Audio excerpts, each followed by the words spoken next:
Depression అనేది రోజు రోజు వ్యాధి ఏమైనా అయిపోతే కంపల్సరీగా డాక్టర్ దగ్గరికి పోయేస్తే వాళ్ళు గ్రౌండ్ లెవెల్లో చూసి వాళ్ళు చెప్తారనమాట ఏమని. జెనెటికల్ ఆర్డర్ కూడాను మెంటల్ డిజార్డర్గా కూడా తీసుకొనేసి వాళ్ళు యాక్చువల్గా డాక్టర్స్ కూడా ఏం చేస్తారని అంటే వాళ్ళు రూట్ లెవెల్ ఏంటి అని చూసేసి వాళ్ళకి ఎటువంటి ట్రీట్మెంటు, వాళ్ళకి ఎటువంటి వ్యాధులు ఇవ్వాలా అని చూస్తూ ఉంటారండి. కొన్ని దగ్గరలో ఇప్పుడు ఏం చేస్తారు, యాంగ్జైటీ అంటే మనం ఏం చేస్తామనంటే యాక్చువల్గా ఇప్పుడు అమ్మో నేను 10 గంటలకు పోవాలప్ప, అయ్యో 10:30కి పోతే మేడం ఏమంటారో, సో ఇలాంటివి కూడా యాంగ్జైటీగా ఫీల్ అవుతుంటారు.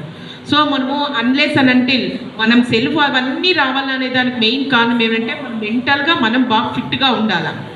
ప్రతి మనిషి అనండి, ఏ ఏజ్ అనేది ఏ డిఫరెన్స్ లేదండి. చిన్న పిల్లలు కూడా ఏముంటాయండి ప్రాబ్లము, అమ్మో ఈరోజు స్కూల్ టీచర్ నాకు హోంవర్క్ ఏమైనా చేయకపోతే వాడు కూడా యాంగ్జైటీనే. ప్రోగ్రామ్స్ కండక్ట్ చేయాలనే ఉద్దేశంతో మాకు ఈరోజు ప్రోగ్రామ్ చేయమని ఇన్స్ట్రక్షన్స్ వచ్చాయి. అలాగే అందుకని మేము ఈరోజు ఇక్కడికి విచ్చేసినాము. యాక్చువల్గా మెంటల్ డిజార్డర్ అనేది mental disorder and mental disability అనేది 2 రకాలండి. యాక్చువల్గా మెంటల్ డిజార్డర్ అనేది సో మానసిక రుగ్మత. సో మెంటల్ డిజబిలిటీ అంటే మానసిక వైకల్యం. అంటే చాలా వరకు ఏమేమి అంటారంటే ఈ 2 డిఫరెన్స్ చాలా ఉందండి. మెంటల్ డిజార్డర్ అంటే ఏంటి అని అంటే మనకి మైండ్కి సంబంధించిన దాన్ని మెంటల్ డిజార్డర్ అంటారు. డిజబిలిటీ అంటే బాడీకి ఎఫెక్ట్ అయింది. మీకు అంతా తెలిసిందేదే. మెంటల్ డిజార్డర్ అని అంటే మామూలు మనిషిని కంపేర్ చేస్తే వాళ్ళ దాంట్లో యాక్చువల్గా వాళ్ళు ఆలోచించే సామర్థ్యాలు కానీ, ఆలోచనలు కానీ, భావోద్వేగాలు కానీ, ప్రవర్తనలు మామూలు నార్మల్ మనుషుల కింద తక్కువ ఆలోచిస్తారు. సార్ చాలా బాగా చక్కగా చెప్పారు సైకియాట్రిస్ట్ గారు. తర్వాత అలాంటి వాళ్ళకి మనం ఇనిషియల్ స్టేజ్లోనే ఇప్పుడు దానికి చాలా కారణాలు ఉన్నాయండి. ఇప్పుడు ఏజ్ రిలేటెడ్ అనేది లేదండి, ఏ ఏజ్ కన్నా వస్తాయి. మీకు అందరికీ మనకు తెలిసిండేది ప్రతి ఒక్క డిపార్ట్మెంట్లో డిప్రెషన్ అనేది, యాంగ్జైటీ అనేది, స్ట్రెస్ అనేది చాలా వరకు పోతున్నాము. ఈ ఇప్పుడు మీకు అందరికీ తెలిసిండేదే ఇంటర్నేషనల్ యోగా డే అని మోడీ గారు కూడా వస్తున్నారు ఈ మంత్ 21 వైజాగ్లో. సో ఎందుకు ఇది పెడుతున్నారనేది మీకు అందరికీ తెలుసు. ఎంత బిజీ లైన్ ఉన్నా కూడా అట్లీస్ట్ మనము ఒక 40-45 మినిట్స్ మనం పర్సనల్గా ట్రీట్ చేసుకొని అట్లీస్ట్ మన ఆరోగ్యం కాపాడుకోవడానికి మనం రోజు మీటింగ్ పెట్టుకోవడం జరిగింది. సో మెంటల్లీ రిటార్డెడ్ చిల్డ్రన్ అనగానే ఈ యాంటీనేటల్ మదర్స్ని మనం ఈసీస్ని నమోదు చేయడం దగ్గర నుంచి మొదలవుతుంది. మళ్ళీ ఎక్కడ మొదలవుతుందంటే పురాతన నుంచి వెళ్ళిపోవాల్సిందే. ఈసీస్ని ఎలిజిబుల్ కపుల్ని నమోదు చేసేటప్పుడు ఎందుకు అంత తొందరలో అనంటే ఏదైనా మేనరికాల ద్వారా పెళ్ళయిందా మీకు అనే ఒక చిన్న పాయింట్ని మనం అప్పుడు కనుక్కొని నోట్ చేసుకుంటే మనం కొంత అలర్ట్గా ఉండొచ్చు.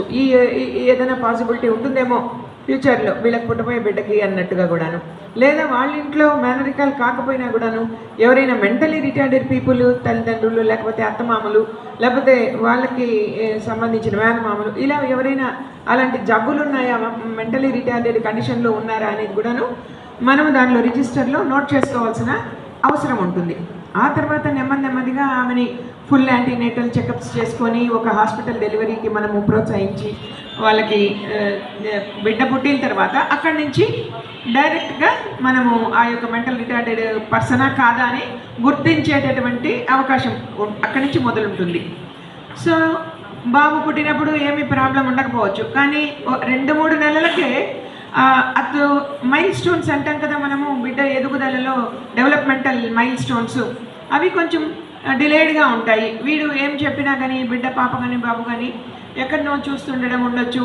అంటే బై బర్త్ ఉంటే కనుక కొన్ని ఇతరత్ర అనామలీస్తో కూడా కలుసుకొని ఇవి వచ్చేదానికి అవకాశం ఉంటాయి.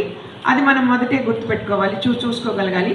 ఎప్పుడైతే ఈ మైల్ స్టోన్స్ డిలేడ్గా ఉన్నాయి, లేదా మనకి బాగా ఇంకొంచెం స్కూల్ గోయింగ్కి వచ్చాడు అనుకోండి, 3.5 సంవత్సరము లేదా 5 ఏళ్లలోపు బిడ్డకాయ, వాడు ఎప్పుడు చూసినా కూర్చొని డల్గా ఇలాగా ఉంటాడు, ఏం తోటి పిల్లలతో కలిసి ఆడుకోకుండా ఉండడము, లేదా అనవసరంగా చించి అవతల పడేయడం.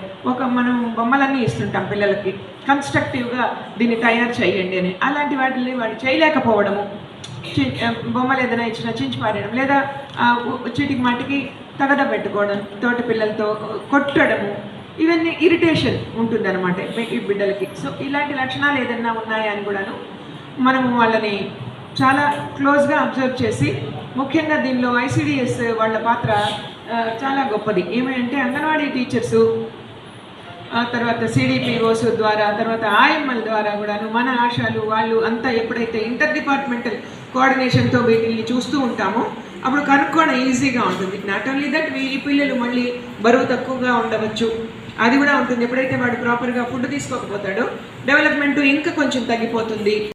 ఈరోజు డిస్ట్రిక్ట్ లీగల్ సెల్స్ అథారిటీ మరియు district mental health program officer వారి ఆధ్వర్యంలో మానసిక వికలాంగులు మరియు మానసిక జబ్బులతో బాధపడే వ్యక్తుల యొక్క వాళ్ళ హక్కులు మరియు వాళ్ళకి అందేటటువంటి సంక్షేమం గురించి, అలాగే వాళ్ళకి అందేటటువంటి వైద్య సదుపాయాల గురించి అవగాహన కార్యక్రమాన్ని స్టేక్ హోల్డర్స్ అందరికీ కూడా వివరించడం జరిగింది.